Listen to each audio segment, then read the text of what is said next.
Hey everybody, this is Swaraj Chaturvedi, your दोस्त and host. और आप देख रहे हैं टेक 1008। और इसी के साथ में लेके आ गया एक नई वीडियो जिसमें हम लोग फिर से बात करेंगे क्लाउड कंप्यूटिंग के बारे में। इससे पहले मेरी वीडियो में आपने देखा होगा क्लाउड कंप्यूटिंग क्या होता है, उसमें मैंने बहुत आसान भाषा में बताया था क्लाउड कंप्यूटिंग क्या होता है। सो इस वीडियो में हम लोग बात करेंगे कि क्लाउड कंप्यूटिंग कौन कौन सी टेक्नोलॉजी में यूज़ होता है, कौन कौन सी टेक्नोलॉजी क्लाउड कंप्यूटिंग में यूज़ होती है। और मेनली इसको मतलब कि आप कह सकते हैं बेसिकली इसको बोला जाता है कि कंप्यूटर साइंस का पार्ट है क्लाउड कंप्यूटिंग। तो ऐसा क्यों है और कंप्यूटर साइंस का ही क्यों है और कहाँ पे है कि कंप्यूटर साइंस के अलावा और भी ब्रांचेज इसमें इन्वॉल्व हो जाती हैं। सो आज हम लोग आज इस वीडियो में इसी के बारे में बात करेंगे। सो स्टार्ट करें। इसमें हम मेनली बात करेंगे 4 टेक्नोलॉजी के बारे में, जो कि है हमारे पास साइबर सिक्योरिटी, उसके बाद आता है IoT, फिर आता है बिग डेटा, फिर आता है AI and machine learning. Then तो शुरू करते हैं अपनी सबसे पहले टेक्नोलॉजी से, जो कि साइबर सिक्योरिटी। सो जहाँ पे भी इंटरनेट है वहाँ पे साइबर सिक्योरिटी की ज़रूरत है। हाँ, आप क्लाउड कंप्यूटिंग हम लोग बेसिकली यूज़ करते हैं अपने वेबसाइट एक्सेस के लिए और ऑनलाइन कंप्यूटिंग के लिए और डेटा एक्सट्रैक्ट करने के लिए, ग्लोबली किसी भी डेटा को एक्सेस करने के लिए। तो इसके लिए मेनली हम लोग क्लाउड कंप्यूटिंग का इस्तेमाल करते हैं। तो इसमें साइबर सिक्योरिटी कहाँ आता है, हम लोग सब कुछ कहाँ से एक्सट्रैक्ट करते हैं, सब कुछ वेबसाइट से ऑनलाइन होता है। तो यहाँ पे साइबर सिक्योरिटी का बहुत बड़ा रोल आता है। जैसे लाइक मैं अगर आपको एक एग्जांपल दूँ तो हमारे जो वेब डेवलपमेंट है वो एक बहुत बड़ा रोल देता है और वेब डेवलपमेंट के अंदर बहुत बड़ा रोल आता है साइबर सिक्योरिटी का। इसमें बैकएंड और फ्रंट एंड दोनों इन्वॉल्व होता है। बैकएंड में आपके साथ SQL इंजेक्शन टाइप के अटैक हो सकते हैं, जो कि आप आजकल अगर आप अच्छे फ्रेमवर्क यूज़ करें तो कम है, पर फिर भी उसको किया जा सकता है SQL इंजेक्शन को। और क्रॉस साइट स्क्रिप्टिंग जैसे अटैक है, हम लोग बहुत सारे ऐसे टूल्स है जिसको यूज़ करके बीच में इंटरसेप्ट कर सकते हैं अपने फ्रंट एंड को। मतलब कि रिक्वेस्ट हम किसी सर्वर के पास भेज रहे हैं, उसके बीच में उसको इंटरसेप्ट कर लिया और जो क्लाइंट साइड फिल्टर होता है उसको हम लोग बाईपास करके उसमें चेंजेस करके देन उसको हम लोग सर्वर साइड में भेज के उसको बहुत हार्म कर सकते हैं। तो यहाँ पे क्लाउड कंप्यूटिंग के साथ साइबर सिक्योरिटी का बहुत बड़ा रोल आता है, क्योंकि साइबर सिक्योरिटी के साथ वेब डेवलपमेंट डायरेक्ट जुड़ा हुआ है। बिना वेब डेवलपमेंट के क्लाउड कंप्यूटिंग का तो अस्तित्व ही नहीं, आप लोग कह सकते हैं। क्योंकि कहीं पे भी कोई भी एक सर्वर एक स्टेडी जगह पे किसी एक लोकेशन पे वहाँ पे सेटअप है, उसके बाद फिर उसको ग्लोबल इंटरनेट से जोड़ा गया है, फिर उसको फेच करने के लिए एक वेबसाइट बनाई गई है। तो उस वेबसाइट पे मतलब उसको एक्सेस करने के लिए एक वेबसाइट बनाई है जो हमारे पब्लिक आप कह सकते हैं कि पब्लिक क्लाउड शेयरिंग होती है उसके लिए। और ये एक बहुत बड़ा डेटा सेंटर होता है जहाँ पे हम लोग कॉन्सेप्ट यूज़ करते हैं सर्वर शेयरिंग का, जिसमें कि कई सारे लोग होस्ट करते हैं सेम सर्वर में। और यहाँ पे अगर एक भी वेबसाइट का डेटाबेस इफेक्ट करता है तो उसका इफेक्ट सारे डेटाबेस पे पड़ सकता है। क्योंकि अगर कोई भी एक पर्सन उस वेबसाइट को अटैक करके उसकी एक्सेस गेन कर लेता है, उसके एडमिन एक्सेस या फिर आप कह सकते हैं उसको रूट एक्सेस गेन कर लेता है वेबसाइट का, तो फिर वो उस वेबसाइट के डेटाबेस से निकल के दूसरी वेबसाइट की डेटाबेस को भी अटैक कर सकता है। और इसके साथ बढ़ते अपने दूसरी टेक्नोलॉजी के बारे में, जो कि IoT। मैंने अपनी पुरानी वीडियो में आपको छोटा सा हिंट दिया था कि किस तरह IoT इन्वॉल्व है, मतलब डायरेक्टली जुड़ा हुआ है क्लाउड कंप्यूटिंग के साथ। तो इसमें हम लोग थोड़ी और बात करते हैं उसके बारे में। तो वो है कि आजकल सब कुछ ऑनलाइन जा रहा है, हर एक डिवाइसेस ऑनलाइन जाते जा रही है। और इसका इंटरनेट ऑफ थिंग को आप इस तरह समझ सकते हैं जैसे कि हम एक पर्सन है दूसरे पर्सन से बात करते हैं, तो वो एक आदमी दूसरे आदमी से बात कर रहा है, किसी से बात कर रहा है, हम लोग कोई भी 2 लोग आपस में बात कर रहे हैं तो आपस में कम्युनिकेट कर रहे हैं। वैसे 2 मशीन कम्युनिकेट कर सकती है, तो और over the internet communication channel उनका इंटरनेट हो तो उसको इंटरनेट ऑफ थिंग कहते हैं। सो इसमें कैसे इन्वॉल्व है, आपने अगर वीडियो देखा होगा तो आपको मैंने एक एग्जांपल दिया था। 2 डिवाइस है, होगा एक डिवाइस दूसरे साइड को कुछ भेजेगा तो उसके लिए वो किसी डेटा बेस पे उसको पहले अपस्ट्रीम करेगा और दूसरी जगह से वो डाउनस्ट्रीम होगी।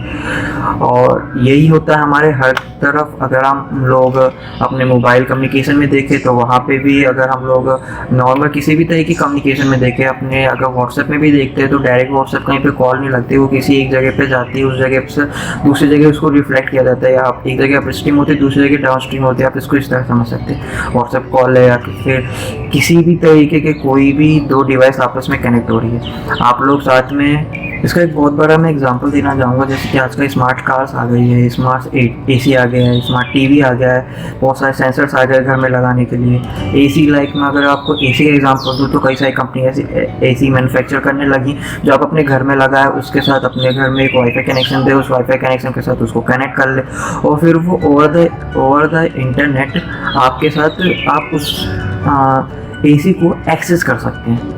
बेसिकली कि आप घर पहुंचने वाले हैं, उससे पहले आपने एसी अपना ऑन कर दिया कि आप घर पे पहुंचे, उससे 15 मिनट पहले या 25 मिनट पहले एसी ऑन कर दिया, जैसे कि आप घर पे पहुंचे, आप घर के अपना डोर ओपन करें अपने हाउस का और फिर आपको रूम ठंडा ठंडा दिखे।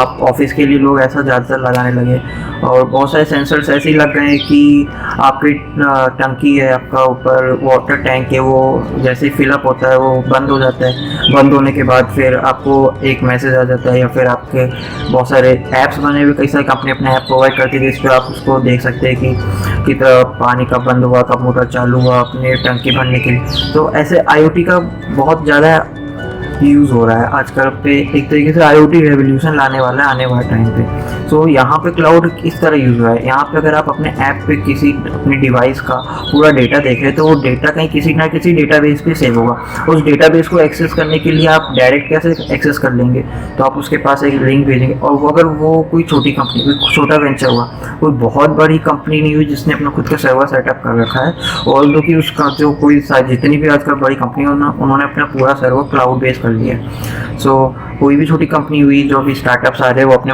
प्रोडक्ट लॉन्च कर रहे हैं, तो वो क्या कर रहे हैं, अमेजोन या फिर माइक्रोसॉफ्ट जैसे सर्विसेज के क्लाउड सर्विसेज हायर कर रहे हैं, उसको ले रहे हैं, रेंट कर ले रहे हैं, जिस पर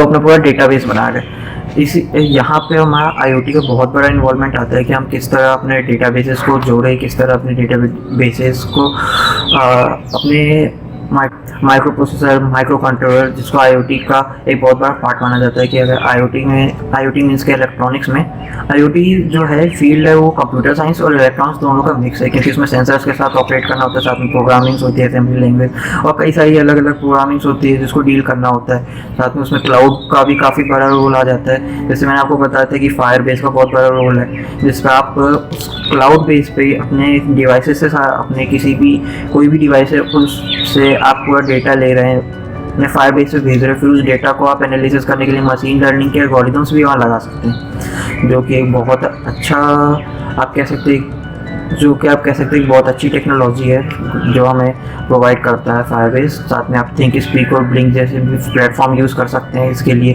आप माइक्रोसॉफ्ट एज्योर यूज़ कर सकते हैं, AWS यूज़ कर सकते हैं आप लोग अपने IoT प्रोजेक्ट्स के लिए। तो यहाँ पर क्लाउड का बहुत बड़ा रोल आता है कि जो अगर आपके कोई कलीग है जो क्लाउड कंप्यूटिंग कर रहा है तो उससे पूछना कि वो फायरबेस को कितना जानता है, AWS को कितना जानता है। तो अब इसके बाद हम अपनी नेक्स्ट टेक्नोलॉजी पे आते हैं जो कि हमारा है बिग डेटा। बिग डेटा किस तरह, हाँ आजकल जो है हर एक सेकंड कोई ना कोई डेटा आप स्ट्रीम हो रहा है, डाउन स्ट्रीम हो रहा है, सर्वर पे जा रहा है, सर्वर से लिया जा रहा है, फेच किया जा रहा है, हर एक सेकंड में मिलियंस ऑफ डेटा किया जा रहा है। और इस टाइम पे अगर मेरे पास भी व्हाट्सएप मैसेज आ रहा है तो वो भी किस सर्वर के थ्रू ही आ रहा होगा, किसी ने उस सर्वर भेजा, उस सर्वर से मेरे पास आया। ऑल्दो दे इंक्रिप्टेड, उनको इतना आसान नहीं कि बीच में हैक करके उनको डिकोड करना उस कोड को, जो कोड फॉर्म में आते, तो वो एक सिक्योरिटी फॉर्म होता है जो साइबर सिक्योरिटी का पार्ट होता है। क्लाउड कंप्यूटिंग में मैंने आपको बता चुका, पर यहाँ पे अगर हम लोग देखें बिग डेटा को, तो इतने बड़े लार्ज अमाउंट ऑफ डेटा को मैनेज करना और उसको एनालाइज करना, इसी को हम लोग बिग डेटा कहते हैं। आपके पास मान लीजिए अभी 1 बिलियन लोग हैं, पूरे ओवर द सीज आप अपने कंपनी को ऑपरेट करते हैं, अपनी सर्विसेज देते हैं, अपना प्रोडक्ट सेल करते हैं या फिर कोई भी काम करते हैं जो ओवर द सीज होता है, जिसमें 1 बिलियन लोग अप्रॉक्स आप के ऐड है। तो उन सबके डेटा को किस तरह आप मैनेज करेंगे, तो ये सारा काम आता है बिग डेटा में। बिग डेटा में आपको सारा डेटा एक स्ट्रक्चर फॉर्म में किया जाता है, स्ट्रक्चर फॉर्म में लाया जाता है कि किस स्ट्रक्चर में सारा होगा पूरा उनका डेटा। इसको बोलते हैं लोग डेटा आर्किटेक्चर, जो कि डेटा साइंस का पार्ट है। उसके बाद उन डेटा को एनालिसिस करना, डेटा एनालिटिक्स, ये एक डेटा साइंस का पार्ट है। और ऐसे कई सारे डेटा साइंस के अंदर पार्ट आते हैं, इसमें से एक बिग डेटा, जो इतने बड़े डेटा को किस तरीके से फॉर्म में लाने, किस तरह अरेंज करना है। जिस तरह के हमारे स्कूल या हमारे यूनिवर्सिटीज़ में डिविजन्स रहते हैं, हमारे कॉर्पोरेट वर्ल्ड में डिविजन्स रहते हैं। इसके बाद हम लोग आ जाते हैं AI मशीन लर्निंग पे। तो एआई और मशीन लर्निंग का बहुत बहुत बहुत बड़ा रोल है क्लाउड कंप्यूटिंग में। हाँ, मान लो मेरे पास अभी i3 i5 प्रोसेसर का एक लैपटॉप है और उस पर मुझे अपना एक एआई मॉडल ट्रेन कराना है। सो मुझे कितना टाइम लगने वाला है, अगर मैं अपने एक्सपीरियंस के हिसाब से बताऊँ तो बहुत कम से कम मिनिमम से मिनिमम मुझे अपना 24 आवर टू 30 आवर अपना लैपटॉप खोल के रखना पड़ेगा। बैकग्राउंड में कोई प्रोसेस नहीं, जो मॉडल ट्रेन हो रहा है उसी के एल्गो रन करेगी और काफ़ी ज़्यादा वो हीट कर जाता है। हमें अपने एआई मॉडल ट्रेन कराने के लिए बहुत हाई एंड कंप्यूटर्स और हाई एंड लैपटॉप्स की जरूरत पड़ती है। यहाँ पे क्लाउड कंप्यूटिंग का बहुत बड़ा रोल आता है और एक बहुत अच्छी कंपनी है अमेजोन, जिसकी मैं सबसे बात कर रहा हूँ। अमेजोन की AWS सर्विसेज जो आपको साथ में प्रोवाइड करती है। AWS का आप AWS का क्लाउड रेंट कर सकते हैं। आपको जितना प्रोसेसर जितना रैम चाहिए आप वो भी उसमें सेलेक्ट कर सकते हो, उस हिसाब से आप उसको रेंट करिए। तो अगर मान लो मेरे पास 4 GB की रैम है और i5 प्रोसेसर है और मैं उस पर ट्रेन कर रहा हूँ मॉडल, इतना टाइम लग रहा है। सेम चीज़ अगर मैं क्लाउड पे करूँ, उस पर मैं अच्छा खासा रैम ले लूँ, मान लो 16 GB रैम, कुछ 18 GB RAM, something like that, और बहुत अच्छा प्रोसेसिंग पावर ले लूँ कुछ अच्छे खासे कोर्स में, तो वो जो मॉडल मेरा इतना टाइम ले रहा था 30 आवर्स और मोर देन दैट, सो वो मेरा कितना कम हो जाएगा, कितना ज़्यादा कम टाइम लगेगा मुझे अपना पूरा मॉडल ऑनलाइन कराने में, क्योंकि वो सारा जो काम हो रहा है वो एक ऑनलाइन प्लेटफॉर्म पे हो रहा है। वो पूरा मॉडल एक ऑनलाइन कंप्यूटिंग के थ्रू हो रहा है। मैंने आपको पिछले वीडियो में बताया था जिस तरह हम लोग C compiler, Python compiler, Java compiler इन सब का यूज़ करते हैं, तो ये सब कुछ ऑनलाइन होता है, ये सब क्लाउड बेस्ड होता है। कई सारे सिमुलेशन लैब्स है जो हम लोग, अगर कोई आप में से कोई अगर इलेक्ट्रॉनिक्स या कम्युनिकेशन ब्रांच का या कंप्यूटर साइंस ब्रांच का होगा और उसने माइक्रो प्रोसेसर अपना सब्जेक्ट पढ़ा होगा, तो उसमें एक आता है सर पार्ट माइक्रो प्रोसेसर 8085, जो कि इंटर का माइक्रो प्रोसेसर था, बहुत ही स्टार्टिंग जनरेशन का, जब माइक्रो प्रोसेसर बनने स्टार्ट हुए थे उस टाइम का है वो। तो वो उसका एक बहुत अच्छी सिमुलेशन लैब ऑनलाइन अवेलेबल है। हम लोग ऑर्डिनो यूज़ करते हैं, ऑर्डिनो की ऑनलाइन सिमुलेशन लैब अवेलेबल। तो ये सारा ऑनलाइन सिमुलेशन जो हम लोग अपने कंप्यूटर पे लोड नहीं देते, सारा काम ऑनलाइन होता है, तो ये सब क्लाउड कंप्यूटिंग के थ्रू होता है। इसमें एक चीज़ चाहिए होती है कि आपको ठीक ठाक अच्छी खासी इंटरनेट स्पीड चाहिए होती है, जिससे आपके कनेक्शंस में दिक्कत ना आए, बस। सो ये चारों टेक्नोलॉजी मैंने आपके साथ डिस्कस कर ली। शॉर्ट में था थोड़ा, होगा आपको समझ में आया होगा। अगर कोई भी दिक्कत है तो कमेंट डाउन करिए, मैं डेफिनेटली रिप्लाई करूँगा। और अगर इससे रिलेटेड कोई भी चीज़ आपको पूछनी हो कि साइबर सिक्योरिटी को और एलोबरेट करो, क्योंकि मैं खुद एक साइबर सिक्योरिटी एंथुजियास्ट हूँ, मैं खुद उसमें काफ़ी ज़्यादा काम कर रहा हूँ। साथ में मैं एक इलेक्ट्रॉनिक्स एंड टेलीकम्युनिकेशन इंजीनियर हूँ और काफ़ी ज़्यादा मैं कोडिंग वगैरह में इन्वॉल्वमेंट रहता है मेरा। तो मुझे इसके बारे में ठीक ठाक नॉलेज है कि क्लाउड कंप्यूटिंग आप लोग कहाँ कहाँ यूज़ कर सकते हो। और अगर आपको किसी पर्टिकुलर टेक्नोलॉजी किस तरह क्लाउड कंप्यूटिंग यूज़ होती है उसके बारे में जानना है तो कमेंट डाउन करिए। साथ में आप इस चैनल को सब्सक्राइब करिए, लाइक करिए और मेरे इंस्टाग्राम पेज पे जाकर मुझे फॉलो कर सकते हैं, जो कि tech1008 के नाम से। सो थैंक यू, आज के लिए इतना ही। जय हिंद।